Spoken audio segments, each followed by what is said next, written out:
Mensagem do livro Por que tarda o pleno avivamento, de Leonard Ravenhill, uma obra publicada pela editora Betânia. Capítulo 16. Dá-me filhos, senão morrerei.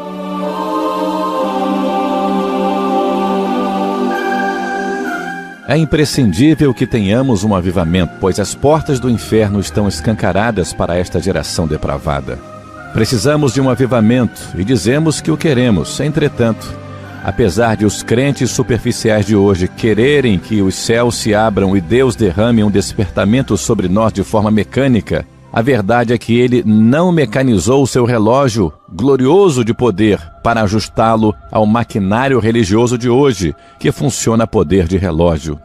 Recentemente ouvi um pastor comentar: gostaria que tivéssemos um avivamento como o que ocorreu nas Novas Hébridas. Mas, meu irmão, o avivamento não chegou ali apenas porque eles o queriam. É verdade que os céus se abriram e uma poderosa visitação do poder de Deus abalou aquelas ilhas, mas isso se deu porque homens comuns se dedicaram ao jejum e também à oração. Além disso, colocaram-se perante o trono de Deus e esperaram em lágrimas e lutaram, batalharam. E a visitação veio porque aquele que procurou uma jovem para ser a mãe de seu filho amado encontrou ali um povo de alma pura, com visão espiritual e grande fervor.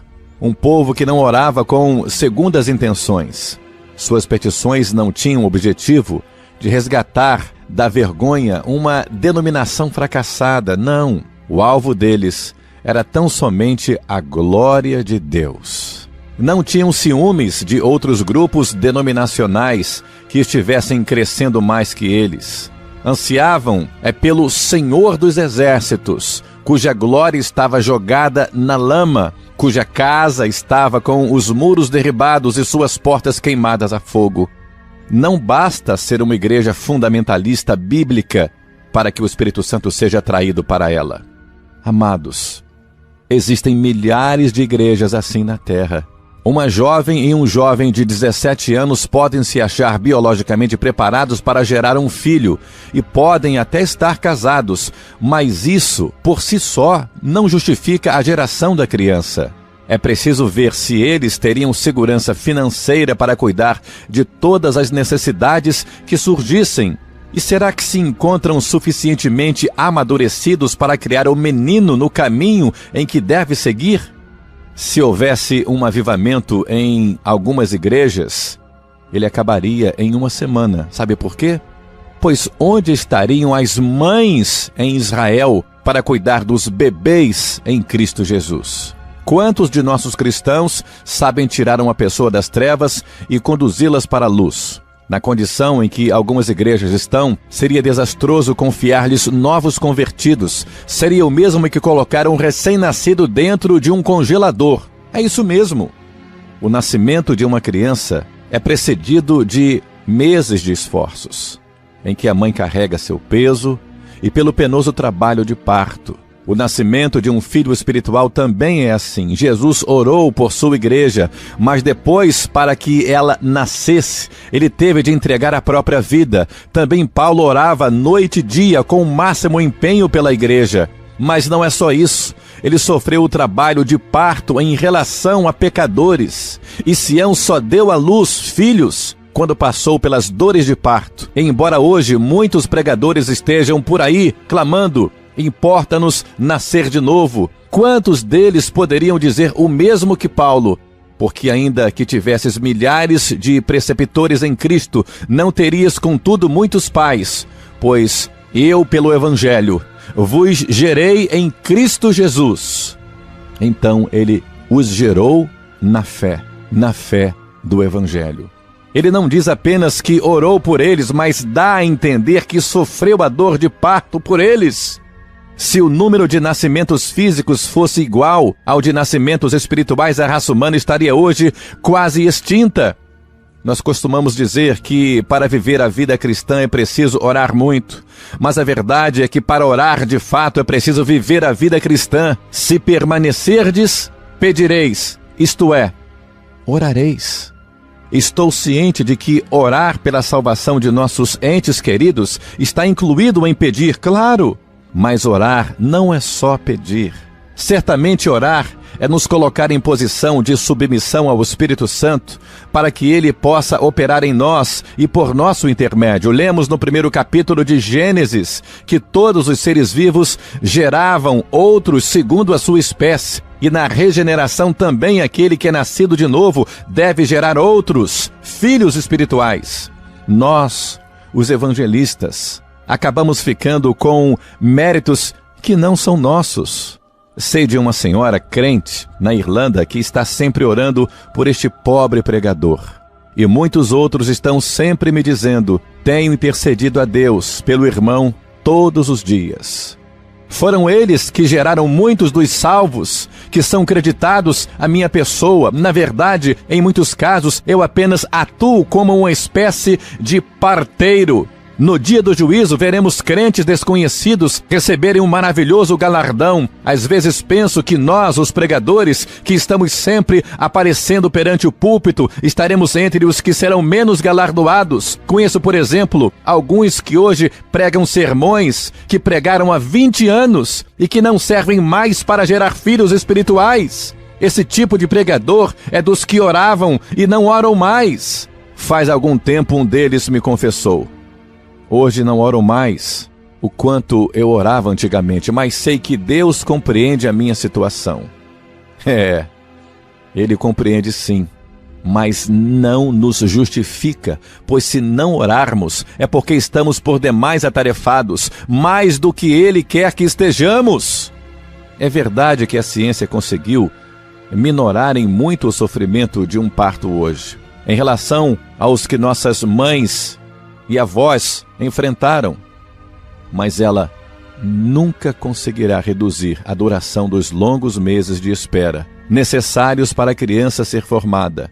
E assim também nós, os pregadores, tentamos criar métodos mais fáceis para levar os perdidos à conversão e os crentes a uma experiência com o Espírito Santo. Basta que o pecador levante a mão no lugar onde está e imediatamente está salvo. Dessa forma, eliminamos a contrição perante o altar de Deus. E depois, para que uma pessoa seja cheia do Espírito Santo, dizemos: fique de pé no seu lugar e o evangelista irá orar por você, e assim será cheio do Espírito Santo. Que vergonha! Meu irmão que me ouve, para que ocorra o milagre, para que haja um verdadeiro avivamento e uma alma seja regenerada, é preciso trabalho de parto. Assim como na gravidez a criança em desenvolvimento causa perturbações no corpo da mãe, assim também o corpo do avivamento que cresce na igreja causa perturbações nela. A mulher que aguarda o nascimento de um filho se cansa mais à medida que o dia se aproxima e muitas vezes passa noites em claro e derrama lágrimas. Assim também, muitas vezes, os intercessores sentem o peso das iniquidades da nação e derramam a alma perante Deus em fervor dela em altas horas da noite. Há casos em que a mulher grávida perde a vontade de se alimentar ou é obrigada a abster-se de certos alimentos em benefício da vida que carrega no ventre. Assim também os cristãos, que se sentem envergonhados com a esterilidade da igreja, fazem jejuns e são levados por um grande amor aos perdidos a permanecer em silenciosa intercessão perante o Senhor. Da mesma forma como as mulheres até certo tempo atrás procuravam evitar aparecer em público quando se aproximava a hora do parto, também aqueles que sofrem a dor de parto pelos perdidos procuram o recolhimento para buscar a face do Deus vivo. A Bíblia diz claramente que Jacó amava a Raquel mais do que a Lia. Contudo, Lia gozava mais da alegria de ser mulher, pois tinha filhos. Jacó havia trabalhado 14 anos por causa de Raquel, mas toda essa sua devoção não servia de consolo para ela, pois ela era estéril. Obviamente, Jacó deve ter demonstrado seu amor por ela, dando-lhe joias, como era o costume da época, mas as coisas que o dinheiro compra não lhe serviam de consolo. E embora Raquel fosse uma mulher bonita, nem sua beleza, nem o fato de que outros a admiravam compensava a ausência de filhos, e ainda por cima havia sempre o doloroso quadro ante os seus olhos. Lia com seus 4 garotos a roda de sua saia, enquanto ela era estéril. Era alvo da zombaria de todos. Eu posso imaginar essa mulher com os olhos vermelhos de chorar, mais brilhantes até que os da própria Lia, talvez com os cabelos desgrenhados, a voz rouca de pranto, procurando Jacó, frustrada por causa de sua esterilidade, sentindo-se humilhada e desrespeitada com a sua condição e gritando-lhe: dá-me filhos, senão eu vou morrer. Gênesis 30, versículo 1. Esse apelo deve ter-lhe penetrado o coração como uma espada. Aplicando isso ao plano espiritual, podemos dizer que não se tratava de uma oração de rotina, era um apelo de uma pessoa dominada pela vergonha e pela dor e muito quebrantada por sua esterilidade. Meu irmão pregador, pastor, se sua alma se acha estéril, se os seus olhos não vertem lágrimas, se não há convertidos em sua igreja, não se acomode pelo fato de que pelo menos é um pregador popular. Não se deixe consolar pelos títulos que possui, pelos livros que já escreveu. Se você é espiritualmente incapaz de gerar filhos, rogue fervorosamente ao Espírito Santo que derrame tristeza em seu coração. Ah, que vergonha são os nossos altares estéreis! Será que o Espírito Santo deleita-se com nossos órgãos elétricos, nossos corredores acarpetados e a nova decoração, quando o berçário espiritual está vazio? Não. Ah, que o silêncio mortal de nosso santuário seja quebrado com o bendito choro dos recém-nascidos espirituais.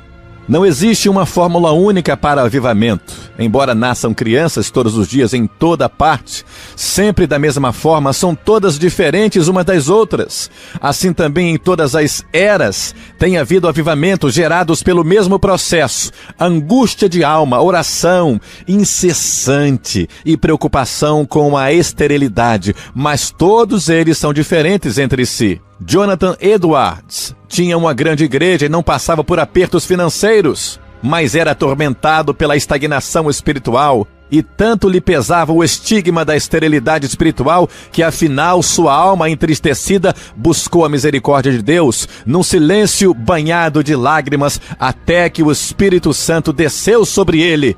E hoje, tanto a igreja como o mundo sabem que resposta se obtém através da intercessão de um santo que se coloca nas mãos do santo Deus. Os votos que fez, as lágrimas que derramou, os gemidos que deu estão registrados nas crônicas dos feitos de Deus. Edwards, Zinzendorf, Wesley e outros eram irmãos espirituais, pois assim como existe uma irmandade terrena, existe também a espiritual. Esses homens desprezavam as honrarias humanas e ansiavam apenas pela apreciação do Espírito Santo de Deus. A história política e militar dos povos gira em torno de indivíduos.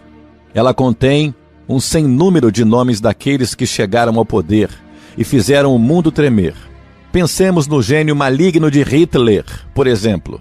Quantos reis ele derrubou? Quantos governos depôs? Quantos milhões de pessoas mandou para o túmulo? Ele foi, para a nossa época, um flagelo pior do que as 10 pragas do Egito. Ele queria fazer uma coisa e fez. A Bíblia diz que nos últimos dias os ímpios irão praticar impiedade, mas o povo que conhece ao seu Deus se tornará forte e ativo. Quem se tornará forte e ativo não são aqueles que cantam hinos sobre Deus, nem que escrevem a respeito dele, mas os que conhecem o seu Deus. Falar sobre alimentos não enche o estômago de ninguém. Conversar a respeito de conhecimentos não deixa ninguém mais sábio, e falar sobre Deus também não significa possuir o poder do Espírito Santo de Deus. Devemos meditar bem no fato de que sempre que há um avivamento é porque um setor da igreja se purificou e se inclinou e se prostrou diante de Deus em intercessão e súplica em favor de uma geração perdida com falsas religiões e enferma com os milhões que parecem que se dispôs a esperar em Deus. Esperou dias, semanas e até meses, até que afinal o Espírito operou no seu meio e o céu se abriu para derramar as bênçãos do verdadeiro avivamento. Foram as mulheres estéreis da Bíblia que geraram os homens mais nobres das Escrituras. Lembremos, Sara, que foi estéril até a idade de 90 anos, gerou Isaque. Raquel, em resposta ao seu clamor, dá-me filhos, senão morrerei, gerou José, que foi o libertador da nação. A esposa de Manoá gerou a Sansão, outro libertador.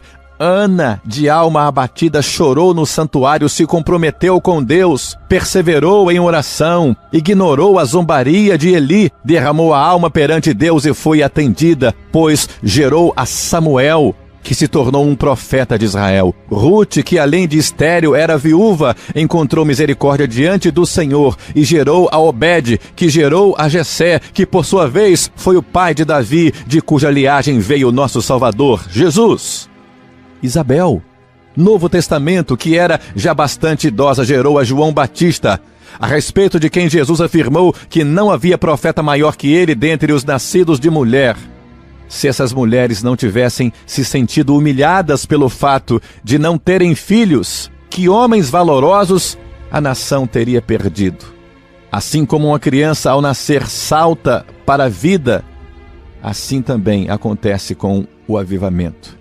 No século XVI, o escocês João Knox, repetindo o clamor de Raquel, orava: dá-me a Escócia, senão eu morrerei. Knox morreu, mas enquanto existir a Escócia, ele estará vivo. O mesmo se deu com Zinzendorf, que, acabrunhado, envergonhado pela falta de amor e pela esterilidade espiritual que caracterizava as igrejas dos morávios, se quebrantou e se deixou guiar pelo Espírito Santo, até que de repente o avivamento veio no dia 13 de agosto de 1727, uma quarta-feira às 11 horas da manhã, e assim teve início o despertamento dos morávios, que deu origem a um grupo de oração que durou 100 anos, que por sua vez promoveu o surgimento de um movimento missionário que levou o evangelho aos confins da terra. Aleluias e glórias a Deus.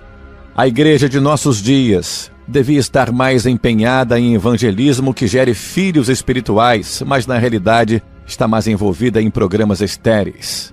É verdade que as técnicas de parto se modificaram bastante com o avanço da ciência, mas como já dissemos, e vamos repetir, a ciência, esse Deus dos médicos, não pode reduzir o tempo de gestação. 1000 vezes não, irmãos. Nós estamos perdendo a batalha, é no fator tempo. O pregador e a igreja estão ocupados demais para orar, estão mais atarefados do que Deus gostaria que estivessem. Se dermos nosso tempo para Deus, Ele nos confiará vidas eternas. Se resolvermos reconhecer nossa impotência espiritual, Ele fará sobressair nosso direito como o sol ao meio-dia. A igreja hoje tem uma multidão de conselheiros, mas onde estão os intercessores?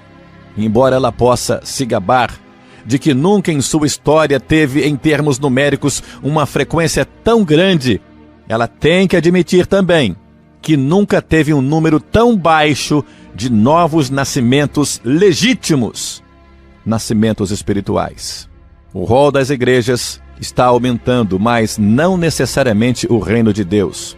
Conheço uma família cujos filhos são todos adotivos.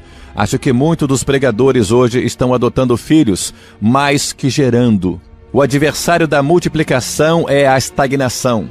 Quando os cristãos se preocuparem por não estar gerando filhos espirituais, e quando ficarmos cansados de nossa esterilidade de alma, então começaremos a vibrar com um temor santo, e a orar com um fervor santo, e a gerar com uma santa fertilidade. Na empresa de Deus não se fazem liquidações, pois o preço do avivamento é sempre o mesmo: o trabalho de parto e o tempo que se precisa para a geração e a gestação de uma vida espiritual. Não há dúvida de que esta geração em ruínas precisa de um avivamento do alto. Estou bem ciente de que alguns, pelo fato de estarem adormecidos, irão escudar-se na soberania de Deus e dizer: quando Deus decidir operar o avivamento, Ele virá. Isso é verdade, mas não toda a verdade. Você acha que Deus está satisfeito ao ver que 83 pessoas morrem por minuto sem Jesus? Ou quem sabe acredita que agora ele está querendo que muitos pereçam? Ou tem o desplante de afirmar que quando Deus resolver erguer o calcanhar e abater seus inimigos, aí sim poderemos ter um avivamento? E isso para mim chega às raias da blasfêmia. Se isolarmos um trecho de um versículo, retirando do seu contexto, podemos provar pela Bíblia o que quisermos. Vejamos, por exemplo, o texto que diz: ora, aquele que é poderoso para fazer infinitamente mais do que tudo quanto pedimos ou pensamos. E paramos aí. O sentido dele será: Deus pode fazer tudo, mas ainda não se deu ao trabalho de fazer. Citando esse verso assim, impropriamente atribuímos a Deus a culpa pelo fato de ainda não termos experimentado um avivamento. Mas vamos concluir o texto: poderoso para fazer, conforme o seu poder que opera em nós. Agora o sentido é o de que o canal para o recebimento da bênção está bloqueado. Deus não pode abençoar esta geração porque a igreja não tem poder. Então, se não temos um avivamento, a culpa não é de Deus, é nossa. Finney afirma: o avivamento está contido em Deus. Portanto, podemos gozar de um despertamento espiritual conforme o seu poder que opera em nós, pois receberemos poder ao descer sobre nós o Espírito Santo. E não se trata de poder para realizar milagres, pois os discípulos já os realizavam antes mesmo do Pentecostes. E também expulsavam demônios. Também não é poder para organizar, nem para pregar, nem para traduzir a Bíblia, nem para conquistar novas terras para o Senhor. Tudo isso é válido, mas será que temos o poder do Espírito Santo, poder para restringir a força do diabo, para destruir fortalezas e obter o cumprimento das promessas? O que o inferno mais teme, senão uma igreja ungida por Deus, dinamizada pela oração? Irmãos amados, vamos deixar de lado as questões supérfluas. Esqueçamos as diferenças denominacionais. Vamos nos consagrar inteiramente à oração e ao ministério da palavra, pois a fé vem pela pregação. Envergonhemo-nos da impotência da igreja. Sintamos profunda tristeza pelo monopólio que o diabo exerce sobre os perdidos e então clamaremos com o espírito angustiado e com profundo sentimento: dá-me filhos espirituais, senão morrerei. Que o Senhor nos abençoe e tenha misericórdia de nós. Amém.